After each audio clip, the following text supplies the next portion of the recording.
Hi everybody, and welcome to this quick tutorial on how to edit night painting shots. So this is a light painting shot of a water tower in Roundhay Park in Leeds. So as you can see, we've got a fairly bright sky, some nice red which we painted in with a torch, and the rest of the scene is quite dark.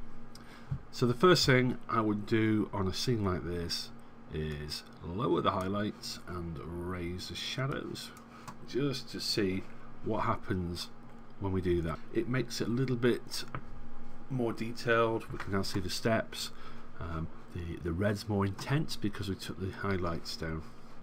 And now if we want to, we can take the exposure up and we get this slightly eerie flat looking scene there. I prefer quite a bit of detail and contrast in my shots, so I would add about 40 on the clarity.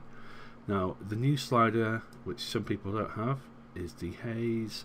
I maybe put that up to about 20, and that will bring more detail into this sky. This was, let's have a look, an exposure of 130 seconds. Clouds have whooshed past and leveled out, as you can see there, so there's like a very smooth texture. It was quite a windy evening. I'll add a little bit of contrast. Now we're doing light painting, so it's a fantastical scene, so I'm always tempted to just increase the colour. Vibrance and saturation are your friends there. Next, I'm going to scoot past all these things and add a bit of sharpening.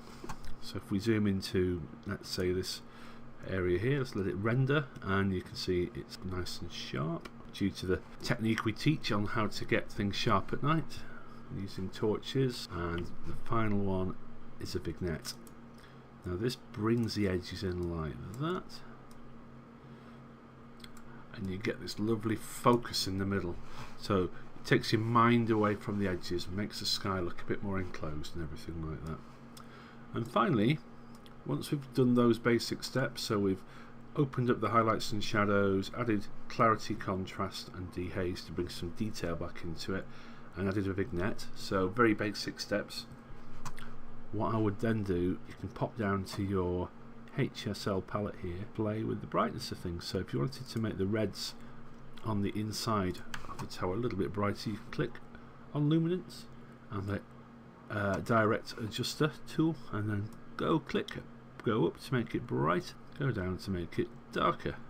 It really is a matter of taste. You might want this subtle sort of dark, scary look, or you want like something a bit more bright and positive.